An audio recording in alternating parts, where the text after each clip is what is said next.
To the Don, Sophia was simply scenery, a silent shadow in a starched uniform expected to pour wine rather than spill blood. Seeing only her lace apron and lowered eyes, the familiar assumed she was fragile, completely missing the calluses on her trigger finger, hidden beneath white cotton gloves. But when the ambush tore through the Peace Summit in the ruins of the old Sicilian vineyard, and the most feared men in Rome were left bleeding in the dust, the maid didn't scream. Instead, she picked up a fallen guard's sniper rifle and proved that the distance between servitude and sovereignty is often just a matter of survival. The heat rising from the sun-bleached stones was suffocating, shimmering in waves that blurred the horizon. The air reeked of expensive cologne, cigar smoke, and the sharp metallic scent of coming violence. Massimo de Luca stood at the center of the ancient courtyard, flanked by men in €1,000 suits whose bulging shoulder holsters betrayed the lie of this peaceful negotiation. Across from them, the Vesperi family waited with predatory stillness, their fingers drumming against leather-wrapped grips, and behind them all, barely visible against a crumbling marble column, Sophia Rossi held a silver tray of espresso cups with hands that never trembled, not from fear, but from the effort it took to keep them still. Tell me in the comments where you are watching from, and hit that subscribe button if you enjoy stories like this. The ruins had been chosen for their symbolism, neutral ground where empires had risen and fallen long before the Cosa Nostra carved its name into Sicily's bones. Crumbling arches framed the cloudless sky, and wild rosemary grew through cracks in the marble floor where Roman senators once walked. Now it hosted a different kind of senate, one where votes were counted in bullets and legislation was written in blood. Sophia moved through the gathering like a ghost, the silver tray balanced perfectly in her gloved hands. She had learned long ago that invisibility was a skill, and servitude its most effective disguise. The men didn't see her refilling their glasses or adjusting the small table of refreshments beneath a precarious stone arch. They saw furniture, wallpaper. The inevitable backdrop to their theatre of power, Massimo, stood with his back to a section of ancient colonnade, his tailored suit immaculate despite the dust that coated everything else. He exuded the kind of confidence that came from never having lost, his gestures broad and dismissive as he negotiated territory lines with the Vesperi Don. Around him, his security detail maintained their positions with the rigid discipline of men who knew their boss's life depended on their competence. 6 of Rome's finest killers, each carrying enough firepower to start a small war. Across the courtyard, the Vesperi family mirrored the formation. Their Don, a skeletal man named Carmine, whose smile never reached his eyes, nodded along to Massimo's terms with a patience that felt rehearsed. Behind him, his men shifted their weight from foot to foot, hands drifting toward jacket pockets before catching themselves. Sophia noticed. She always noticed. She poured wine for one of Massimo's captains, a bull-necked enforcer named Tony, who didn't acknowledge her presence even as she leaned past his shoulder. From this angle, she could see the Vesperi lieutenant on the far side, checking his watch for the 3rd time in 5 minutes. His jaw was tight, muscles clenched. The youngest one, barely 20 with acne scars on his neck, kept licking his lips and glancing toward the western ridge. Amateur tells, the kind of nervous energy that preceded violence. Sophia retreated to her position by the refreshment table, her face a mask of demure attentiveness. None of the men looked at her. Massimo was in the middle of a story about a shipping container full of counterfeit designer handbags, his voice carrying across the ruins with the casual authority of someone who'd never been interrupted in his life. His audience laughed on cue, and even Carmine Vesperi offered a thin smile. But Sophia wasn't listening to the words. She was reading the room the way she'd been trained to read battlefields, looking for the pattern breaks, the inconsistencies, the moment before chaos announced itself. The sun had shifted lower, casting long shadows across the ancient stones. A warm breeze carried the scent of Mediterranean sage and something else, something chemical and out of place. Sophia's eyes drifted past the gathered men toward the hills that ringed the ruins on 3 sides. Brown and gold and studded with scrub brush, they provided natural elevation for anyone who understood the geometry of ambush. That's when she saw it. A glint of reflected light from the northern ridge just below the tree line. Barely a flash, there and gone, but unmistakable to anyone who'd ever looked through a scope. She froze, the wine bottle suddenly heavy in her hand. Her gaze swept the hillside, cataloguing positions. Another flash, eastern ridge, then a third, closer, perhaps 200 meters out. Crossfire positions, overlapping fields of fire. The ruins were a kill box. Her heart rate didn't spike. That instinct had been trained out of her years ago.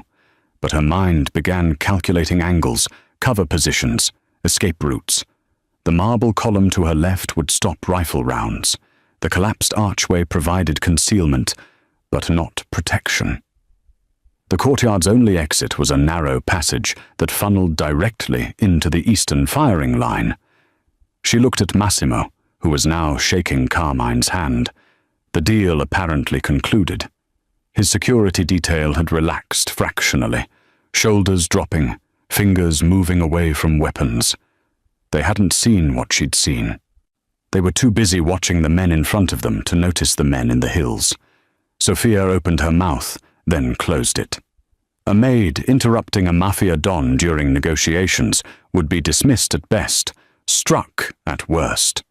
Her word meant nothing here. She was part of the furniture, and furniture didn't speak.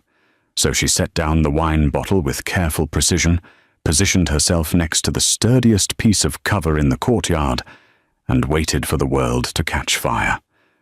The first shot arrived without preamble, a crack that split the afternoon silence like a whip against stone. Massimo's head of security, a veteran named Costa who'd survived 3 family wars, dropped mid-sentence with a hole where his throat used to be. He hit the marble floor in a spray of red, his expression frozen in permanent surprise. Then for one crystalline moment, the world stopped. The men stared at Costa's body as if waiting for an explanation, their minds unable to reconcile the violence with the context of concluded negotiations. Then the hillsides opened up, and the ancient ruins transformed into an abattoir.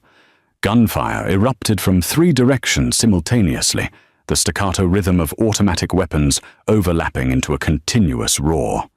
Massimo's security detail scattered, reaching for weapons they'd never have time to draw. Tony, the bull-necked enforcer, managed to clear his pistol from its holster before rounds stitched across his chest, punching through Italian wool and Kevlar with equal indifference. He spun, fired twice into empty air, then collapsed against a column that had stood for 2,000 years, while another guard made it 3 steps toward cover before his legs disappeared from under him in a mist of red. He crawled for a moment, leaving a dark smear across ancient stone, then stopped moving. The Vespri men weren't running.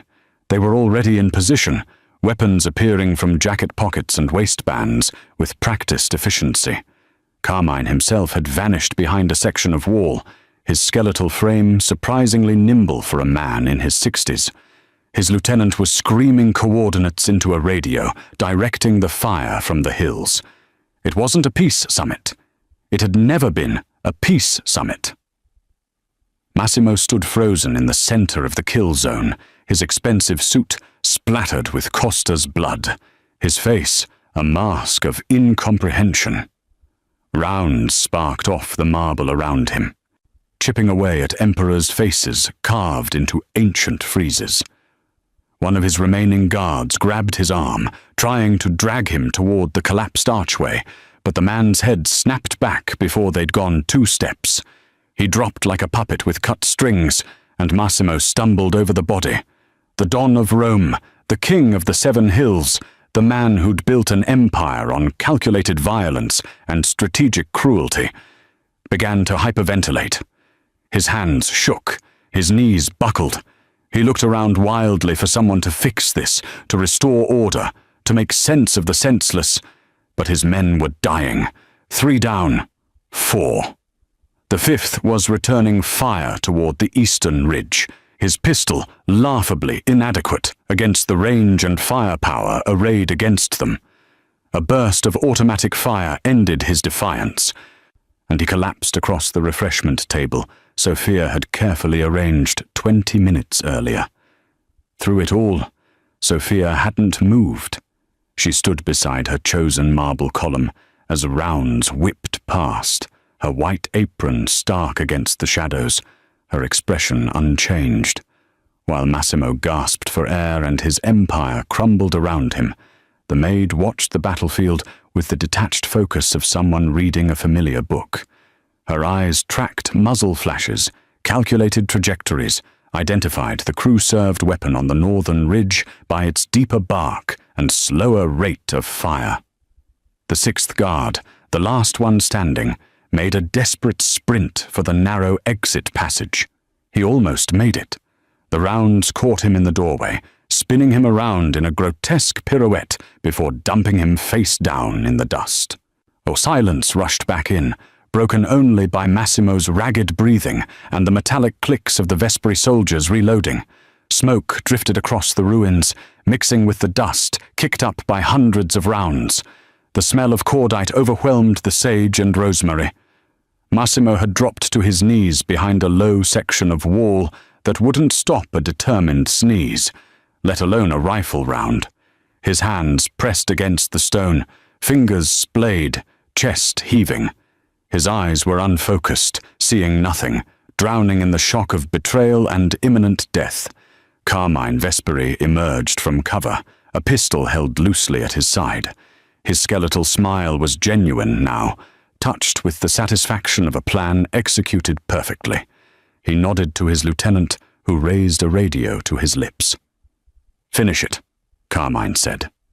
The gunfire resumed, concentrated now, walking toward Massimo's inadequate cover with methodical precision. Sophia set down her silver tray with careful precision.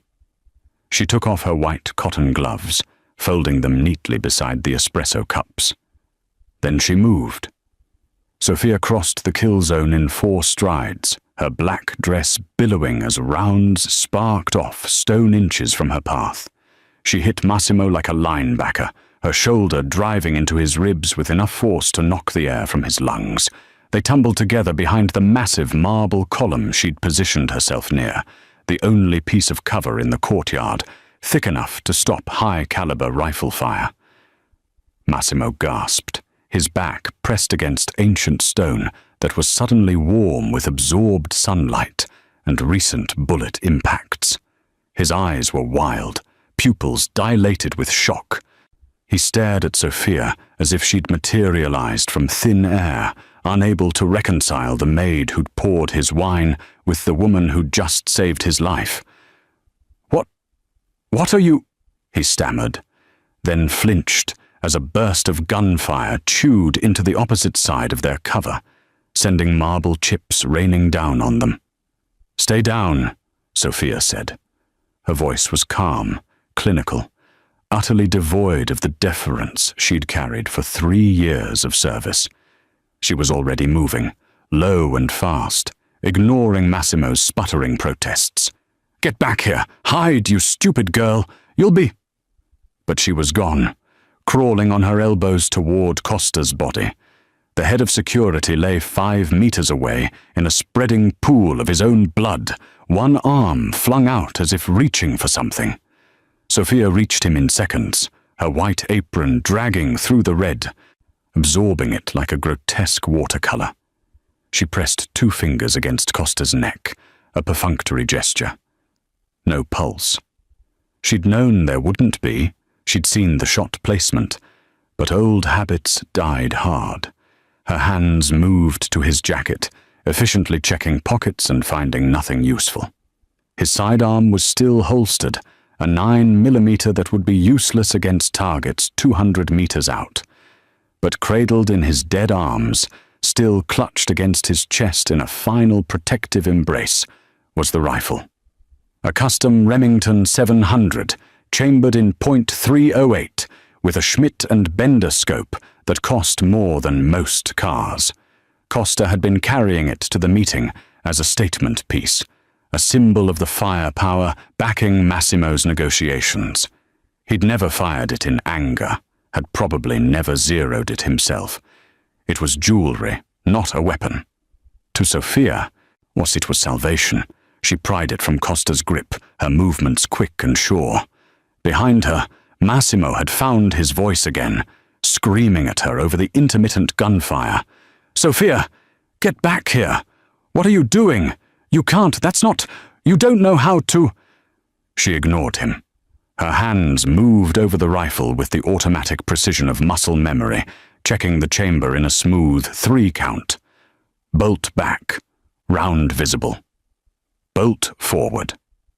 The magazine was full, 5 rounds of match-grade ammunition that Costa had probably loaded himself to justify the expense. The scope's elevation was set for 100 meters, completely wrong for the targets on the ridge. A round cracked past her head, close enough that she felt the pressure wave. The Vespri shooters had spotted her movement. She had seconds before they adjusted their aim. While Sophia dropped prone behind a low section of collapsed wall, the rifle coming to her shoulder as naturally as breathing. Her white apron spread out behind her in the dust, a flag of surrender that meant the opposite. The lace trim caught on rough stone, tearing, but she didn't notice. Her cheek found the stock, her eye found the scope, and the world narrowed to a circle of magnified distance. Through the glass, she could see them. 3 shooters on the northern ridge, positioned behind scrub brush and limestone outcroppings. The one on the left was firing a semi-automatic, probably an AR platform rifle. Center was the crew-served weapon she'd identified earlier, a light machine gun with a bipod. Right side was another rifle, the shooter just visible through the vegetation. Her breathing slowed. Her heart rate dropped. The chaos and screaming and dying faded into background static as her body remembered what her mind had spent 3 years trying to forget. Behind her, Massimo had stopped shouting. He stared at his maid, at the way she'd melted into the firing position, at the absolute stillness of her body, except for the microscopic adjustments of her trigger finger. Sophia exhaled half a breath and squeezed. The rifle thundered, the recoil driving back into her shoulder with familiar violence. 230 meters away, the shooter on the left stopped firing. Before we continue, my abusive father said I won't hit 4,000 subscribers. He also said I'm wasting my time uploading videos. I need you all to prove him wrong. Hit that subscribe button right now. Let's continue. The first target dropped without ceremony, tumbling backward into the scrub brush with the boneless collapse of a puppet released from its strings. Sophia was already working the bolt, the brass casing ejecting in a lazy arc that caught the sunlight before bouncing off stone. She didn't watch it fall. Her eye never left the scope. The wind had shifted. She could feel it on her exposed neck, coming from the west now, maybe 3 miles per hour. Not enough to matter at 100 meters, but at this range it would push the round 4 inches right. She adjusted, a tiny correction of the barrel, reading the landscape the way Massimo read balance sheets. The heat shimmer off the stones would create vertical distortion. The sun angle meant she was shooting slightly uphill into shadow, making range estimation treacherous. But Sophia had learned to calculate ballistics before she'd learned to calculate grocery bills. Her mind processed variables that most people couldn't name, compensating for bullet drop and atmospheric pressure with the unconscious efficiency of someone who'd done it 1,000 times before. The machine gun crew was arguing. She could see the gunner gesturing at where his teammate had been, pointing at the distant courtyard, trying to locate the threat. He didn't understand yet. None of them did. They'd been told the targets would be helpless, caught in a kill box with nowhere to run. Nobody had mentioned return fire. Nobody had planned for competence. Sophia adjusted for the new windage, led the target by half a body width to account for his movement, and fired. The gunner's head snapped back, and the machine gun went silent.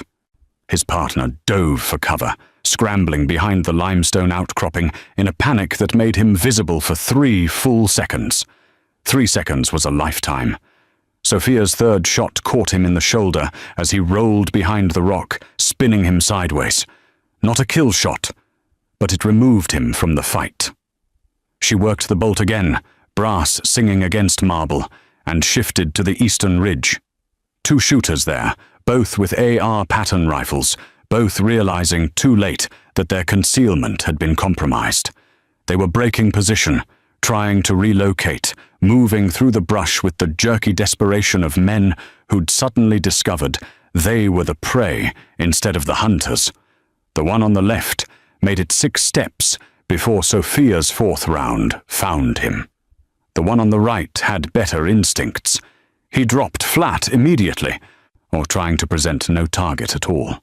But Sophia had already marked his position, and patience was something she'd learned to cultivate during 3 years of pouring coffee and absorbing insults. She waited. 10 seconds. 20. Behind her, she could hear Massimo's ragged breathing, could sense him staring at her with an intensity that bordered on religious awakening. The Vesperi soldiers in the courtyard had stopped their advance, confused by the sudden silence from their overwatch positions. On the ridge, the prone shooter shifted his weight, just a fraction, just enough to check if the threat had passed. Sophia saw the movement, a disturbance in the brush pattern, a shadow that didn't match the terrain. She adjusted her aim 2 degrees left and fired her 5th and final round. The brush stopped moving. She rolled onto her side, ejecting the empty magazine and reaching for Costa's tactical vest. He'd carried 2 spare magazines, both loaded with the same match-grade ammunition. Her fingers found the first one, seated it with a practiced motion that made no wasted movement, and she was back in position before the brass had finished ringing against stone. The southern ridge still had shooters, but they were reconsidering their life choices. Sophia could see them through the scope. 3 men clustered behind an outcropping, having a heated discussion conducted entirely in violent gestures. One wanted to advance, one wanted to retreat. The third was on a radio, probably asking Carmine what the hell was happening. Sophia answered the question with a round that sparked off the rock 6 inches from the radio operator's head. The discussion ended. They retreated, scrambling down the reverse slope with the undignified haste of men who'd realized the odds had changed. In the courtyard, Carmine Vesperi had emerged from cover, his skeletal face twisted with an emotion somewhere between rage and disbelief. He was screaming at his lieutenant, at his remaining soldiers, at the hills that had suddenly gone quiet. His grand ambush had become a massacre, but not the one he'd planned. Massimo hadn't moved. He sat with his back against the column, his €1,000 suit destroyed, his hand still shaking, his eyes locked on Sophia. She could feel his stare even without looking at him, could sense the fundamental recalculation happening behind those eyes. His chief of security had never made a shot past 100 meters. Costa had been competent, professional, respected. The maid lying in the dust with her apron soaked in blood had just cleared an entire ridgeline in under 2 minutes. "Stay down, Don DeLuca." The words came out sharp and clipped, carrying the kind of authority that Massimo hadn't heard directed at him since his father died. He opened his mouth to protest, to remind this woman of her place, to reassert the natural order of things. But Sophia had already dismissed him, her attention focused on the tactical problem unfolding around them. She'd cleared the ridges, but the courtyard itself was still contested ground. Carmine's men had taken cover among the ruins, at least 8 of them still combat effective, and they were beginning to coordinate. The lieutenant with the radio was directing movement, using hand signals to position his soldiers for a final push. They had numbers, and they had surprise. What they didn't have anymore was overwatch, and that made them nervous. Nervous men made mistakes, but they also made desperate decisions. Sophia scanned the battlefield through her scope, reading the tactical picture the way she'd once read dinner menus for Massimo's guests. The Vesperi soldiers were consolidating near the western exit, preparing to either assault or retreat. Either option would put them in her firing lane, and they knew it, which meant they were waiting for something. She found it on the southern approach. The sound reached her first, a mechanical rattle that was distinct from rifle fire, deeper and more sustained. Then she saw the movement, a vehicle grinding up the dirt track that led to the ruins. An old pickup truck, rust-colored and anonymous, with something mounted in the bed that made her stomach drop. A PKM machine gun, belt-fed, probably loaded with 200 rounds of 7.62, the kind of weapon that turned cover into concealment and concealment into memory. It was crewed by 2 men, the gunner already swinging the barrel toward the courtyard, the assistant feeding the belt. Sophia's rifle was precision, single shot, perfect for the ridges. Against a truck-mounted machine gun with that much sustained firepower, it was a scalpel facing a chainsaw. Merda, she whispered, the first Italian curse she'd allowed herself in 3 years. Behind her, Massimo had found enough composure to follow her gaze. When he saw the truck, the color drained from his face. "We need to run, now, while they're—" "Stay, art down." Sophia's voice carried the kind of finality usually reserved for last rites. "They have overlapping fields of fire on every exit. You run, you die. Simple mathematics." "Then what?" But she was already moving, low and fast, scrambling back toward the refreshment table where the dead guard had collapsed. The table itself was overturned, expensive bottles scattered across the marble. Most had shattered, but one had survived. A bottle of Macallan 25, the whiskey Massimo served to visiting dignitaries because it cost €800 and tasted like liquid smugness. Sophia grabbed it, along with a silk napkin that had somehow stayed pristine despite the carnage. The truck was grinding closer, maybe 60 meters out now, the machine gun's barrel tracking across the ruins like a predator selecting prey. She had seconds. Her hands moved with practiced efficiency. Napkin torn into strips, bottle uncapped, the whiskey splashing over her fingers. Strip of silk stuffed into the bottle's neck, soaking up the alcohol. The physics were simple. Glass container, flammable liquid, cloth wick, heat source. The Molotov cocktail predated the Mafia by decades, a weapon of revolution and desperation. Sophia had made her first one at 14. This was probably number 50. The problem was ignition. She had no lighter, no matches. Costa's body was too far away to search again, and the truck was 40 meters out now, the gunner already depressing the barrel toward their position. She could see his smile, the anticipation of overwhelming firepower about to solve all his problems. Then she saw the overturned brazier near the archway, not the one that had been providing ambient heat for the meeting. Coal still glowed orange beneath the ash. Sophia didn't hesitate. She sprinted across 10 meters of open ground while the machine gun tracked her movement, while Massimo screamed something incoherent behind her, while Carmine's men popped up from cover to take opportunistic shots. Rounds sparked off stone. One tugged at her dress, close enough to feel the heat. She reached the brazier, thrust the whiskey bottle's wick into the coals, and watched the silk catch with a satisfying whoosh of blue flame. The truck was 30 meters away when she stood, cocked her arm back, and hurled 800 euros of vintage scotch with every ounce of strength she possessed. The bottle traced a perfect arc through the afternoon sun, trailing fire like a comet. It shattered against the truck's hood in a bloom of orange flame that spread across the windshield and into the bed. The assistant feeder screamed, batting at his burning shirt. The gunner tried to traverse the weapon through the flames, but the heat drove him back, and the truck swerved hard right.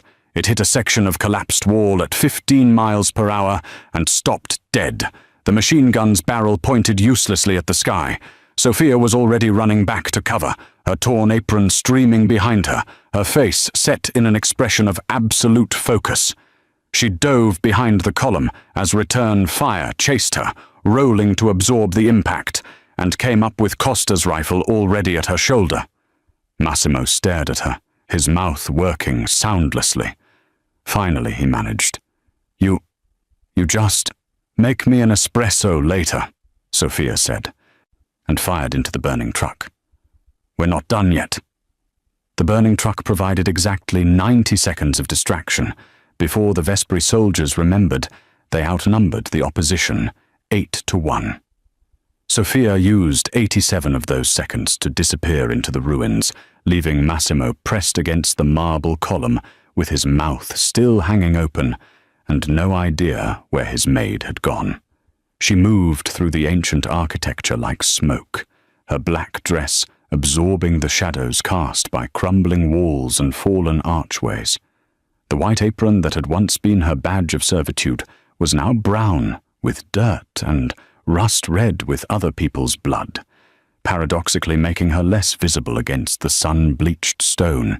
She'd torn away the lace trim that had caught on rubble, transforming the garment from decoration into camouflage, and the rifle she left behind.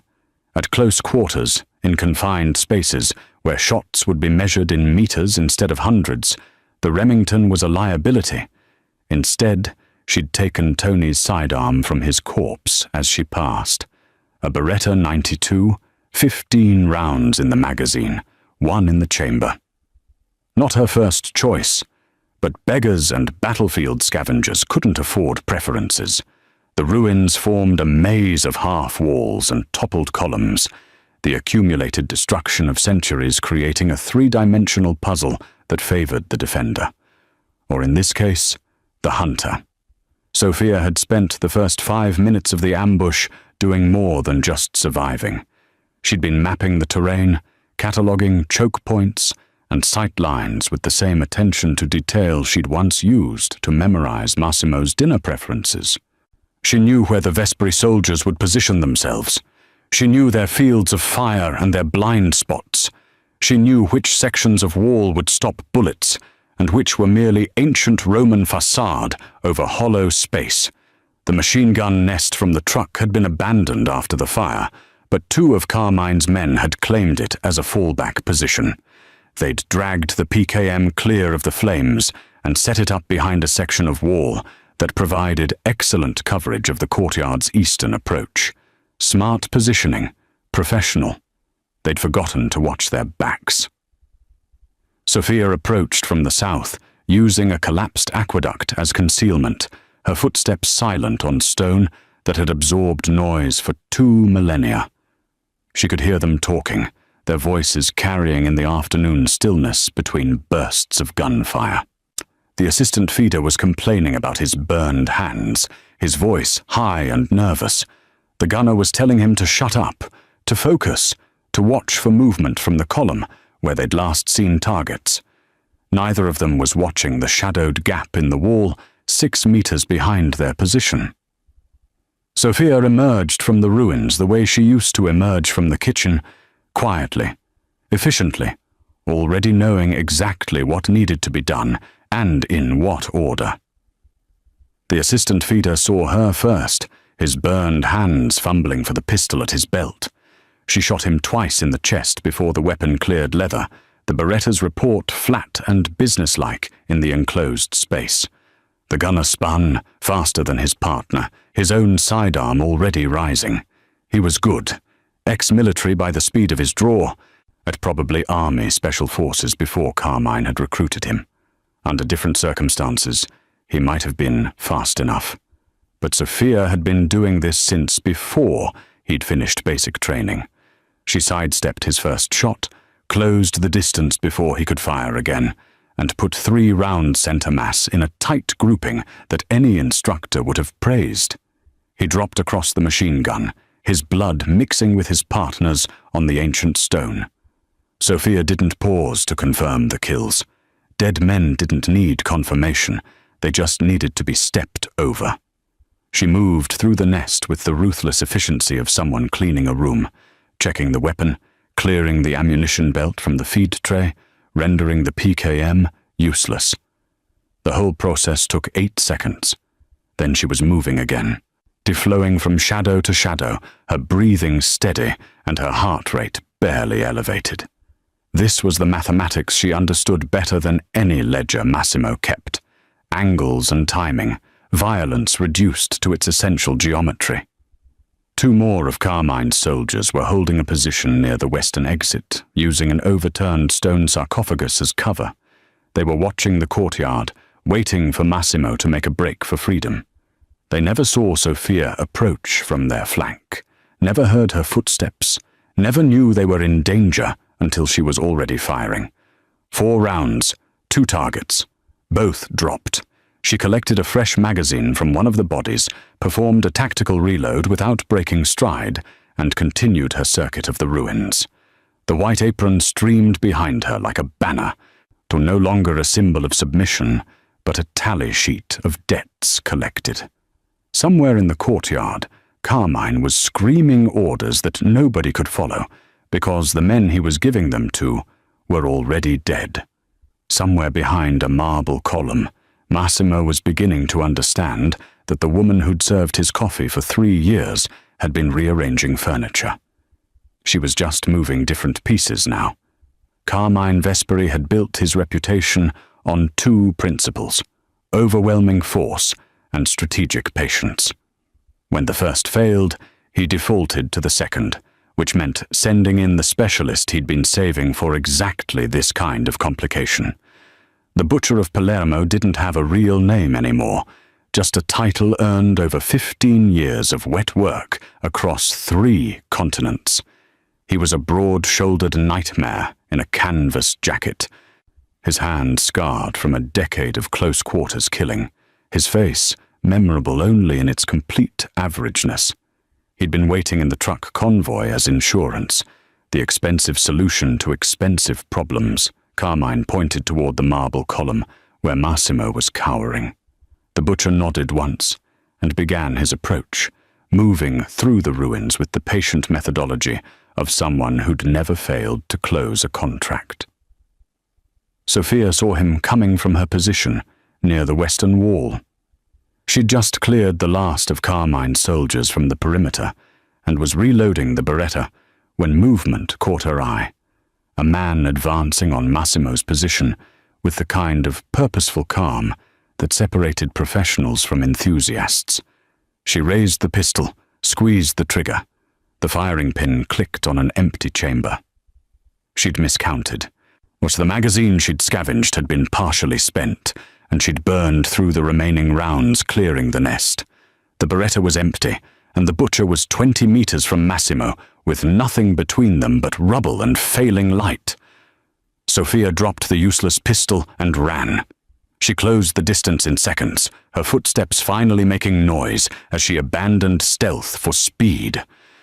The butcher heard her coming and turned, his hand moving to the knife at his belt, with the unconscious reflex of someone who'd killed more people with steel than most men had met in their lifetime. Sophia hit him at full sprint, driving her shoulder into his midsection, trying to use momentum to compensate for his 80-pound weight advantage. They went down together in a tangle of limbs, and rolling across stone that Roman craftsmen had fitted without mortar 2,000 years ago. The butcher recovered first. He was older, heavier, stronger, and had been fighting for his life since before Sophia learned to read. His knee came up, driving into her ribs with enough force to crack bone. She gasped, the air exploding from her lungs, and his hands found her throat. The pressure was immediate and absolute. His thumbs pressed into her windpipe with the precision of someone who knew exactly how much force was required, and for how long. Sophia's vision began to tunnel, red creeping in from the edges. She clawed at his wrists, but he'd been strangled before, knew all the counters, adjusted his grip to compensate. 10 seconds. That's how long she had before unconsciousness. 20 before irreversible brain damage. 30 before death. Her hands moved to her waist, fingers finding the apron strings that had somehow survived the battle. The white cotton was still knotted in a bow she'd tied that morning in a different lifetime, when her biggest concern was whether the Don preferred his espresso with 1 sugar or 2. She unknotted it with failing fingers, yanked one end free, and looped it around the butcher's neck in a single desperate motion. His grip loosened fractionally, not from choice, but from autonomic response as his brain registered the new threat. Sophia sucked in half a breath and pulled. The apron strings were industrial grade, designed to withstand years of commercial kitchen work, treated with starch that made them rigid as wire. She crossed them behind his neck and hauled back with everything she had left, using his own body weight as leverage. The butcher released her throat to grab at the ligature, his fingers scrambling for purchase on the cotton that was now crushing his carotid artery. He was stronger, but she had position and desperation and 3 years of suppressed violence demanding release. They rolled again, locked together in an embrace that looked almost intimate from a distance. His elbow caught her in the temple, sending stars across her vision. His fist hammered into her kidney, once, twice, professional strikes meant to disable. But Sophia had learned to fight in places where stopping meant dying, and she'd spent 3 years remembering every slight, every dismissive gesture, every time she'd been treated as furniture. She pulled tighter. The butcher's movements became frantic, then uncoordinated, then weak. His face turned purple, then grey, or the scarred hands that had killed across 3 continents scrabbled uselessly at the apron strings, finding no purchase, no salvation, no mercy. Sophia held on until his struggles stopped. Then she held on for another 30 seconds, because amateurs let go too early and professionals stayed dead. When she finally released the pressure, the butcher of Palermo collapsed face down on stone that had seen emperors and slaves, and now one more body. She stood over him, swaying, her ribs screaming and her throat raw, the white apron strings still clutched in her shaking hands. Massimo stared at her from his position behind the column, no longer cowering, but not quite ready to stand.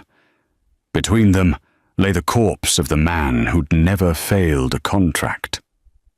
Until he'd met the maid. The silence that followed the butcher's death was different from the silence that had preceded the ambush. That first quiet had been pregnant with violence, heavy with anticipation. This one was empty, hollow, the kind of stillness that settles over battlefields after the last shot has been fired and everyone is busy counting costs. Carmine Vesperi stood behind his section of wall, his skeletal frame rigid with the kind of rage that came from watching a perfect plan disintegrate. He'd brought 15 men to slaughter one. Now 8 of those men were corpses scattered across ancient ruins, killed by a woman in a maid's uniform who'd just strangled his best enforcer with her apron strings.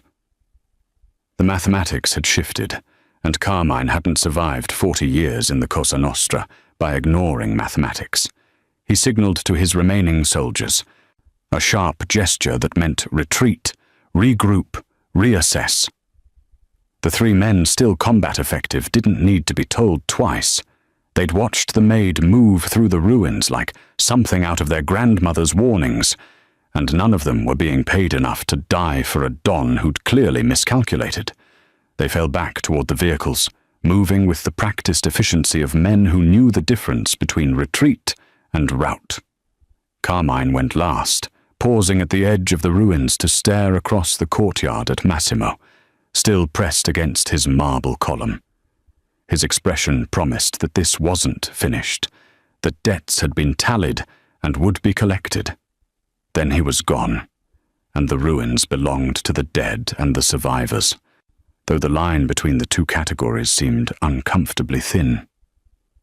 Sophia stood over the butcher's body, her chest heaving, her throat bearing the dark imprints of fingers that would bloom into bruises by nightfall. Blood streaked her face from a cut above her eyebrow she didn't remember receiving. Her black dress was torn at the shoulder, shredded at the hem, and stained with substances that would never come out no matter how much bleach she used.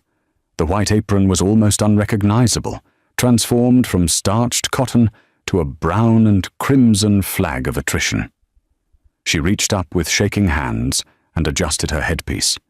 The small white cap had somehow stayed attached through the entire battle, though it sat crooked now, knocked askew during her fight with the butcher. She straightened it with the same careful attention she'd used every morning for 3 years, fingers automatically smoothing the fabric even as blood dripped from her knuckles. The gesture was absurd, ridiculous. A woman standing in a charnel house, surrounded by corpses she'd created, adjusting her uniform as if preparing to serve afternoon tea. But the familiar motion helped, gave her hands something to do, while her mind processed what had just happened, what she'd just revealed, what she could never take back. In the distance, the sound of engines grew louder. Multiple vehicles, moving fast, the distinctive rumble of the armored SUVs that Massimo's organization favored. His reinforcements, finally arriving from Rome, 20 minutes too late to matter. They'd been delayed by a convenient traffic accident on the highway, a mechanical problem that had appeared at exactly the wrong time. Carmine's planning had been thorough. He'd just failed to account for one variable that hadn't appeared in any of his intelligence reports. The SUVs roared into the ruins in a cloud of dust, disgorging soldiers who fanned out with weapons raised, searching for threats that were either dead or departed. They moved through the courtyard with professional caution, clearing corners and checking bodies, their tactical discipline impressive and completely unnecessary. The ranking officer, a captain named Nero who'd served Massimo for 15 years, found his don still pressed against the marble column.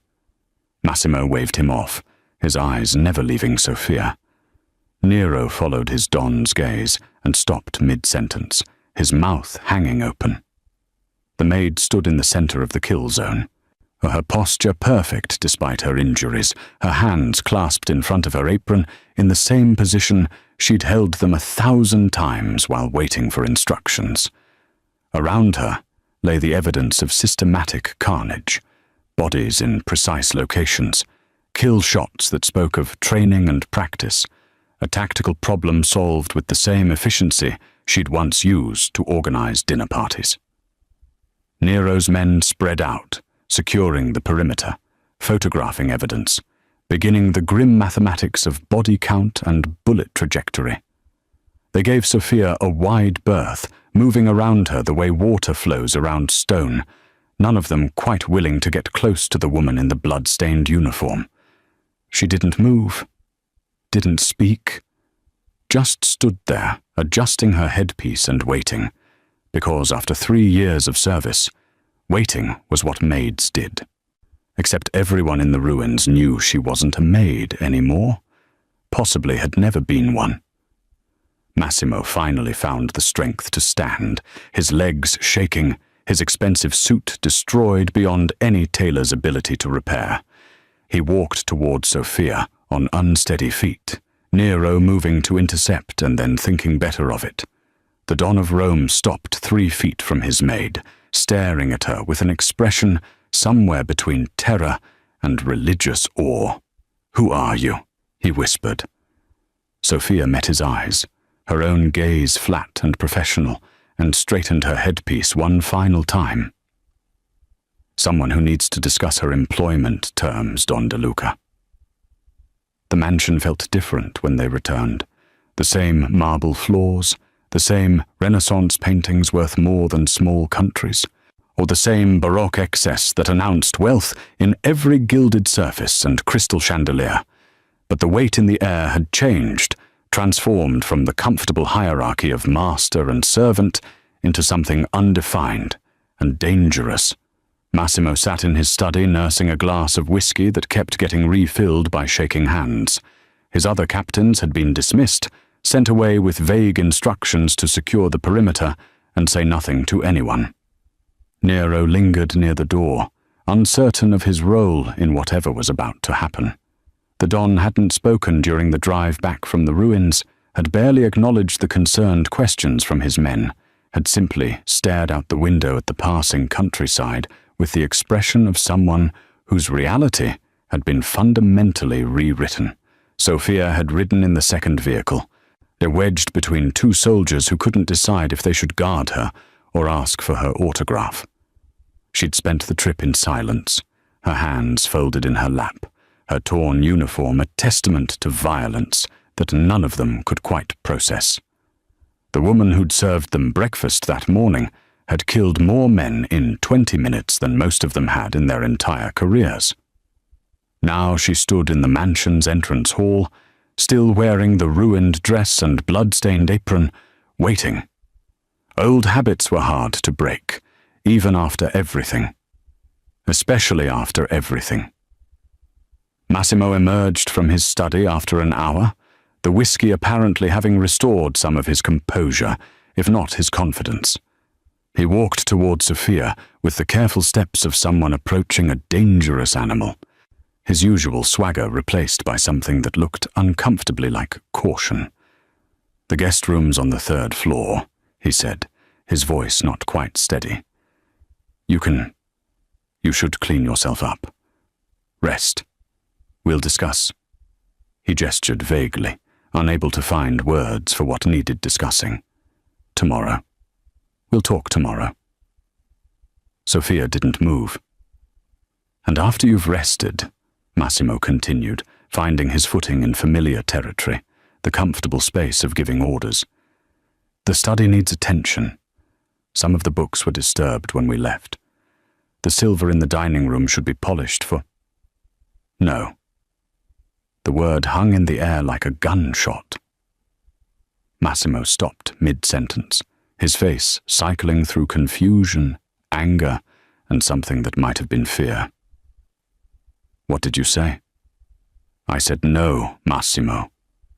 His name without the title, flat and final. "But I'm not cleaning your study. I'm not polishing your silver. I'm done taking orders." The silence stretched. Nero's hand drifted toward his weapon, then stopped when Massimo raised a hand. The Don's face had gone very still, the way it did when he was calculating odds and consequences. "You work for me," he said carefully. "You've worked for me for 3 years. Whatever happened today doesn't change. Everything changed today." Sophia began walking, not away but forward, deeper into the mansion. Her footsteps echoed on marble floors she'd mopped 100 times, past furniture she'd dusted, through rooms she'd cleaned. But she wasn't moving like a maid anymore. She was moving like someone who knew exactly where she was going and what she intended to do when she got there. The dining room was vast, designed to host gatherings of 40 or more, dominated by a table of ancient oak that had supposedly belonged to a Medici prince. Massimo sat at its head for important meetings, the position of power that announced his status before he spoke a word. Sophia walked past his chair without pausing and continued to the far end of the table. She pulled out the seat that faced his across 30 feet of polished wood, the position reserved for equals or honored guests, and sat down. The torn apron spread across the expensive upholstery. Blood flaked onto wood that cost more per inch than most people earned in a month. She folded her hands on the table, her posture perfect, and waited. Massimo stood in the doorway, frozen, his face a mask of conflicting emotions. Behind him, Nero had gone very pale. though whether from shock at the disrespect or fear of what it implied was unclear. "Sit down, Massimo," Sophia said. Not a request. Not quite an order. Something in between that suggested the old rules no longer applied and new ones were being written in real time. He sat. Not in his chair, but in the one nearest to her end of the table, the gesture of someone who'd recognized that geography had shifted. "I don't serve coffee anymore," Sophia said, her voice carrying down the length of the room with perfect clarity. "I think we need to discuss my raise, and my new title, and what happens to the people who tried to kill you today."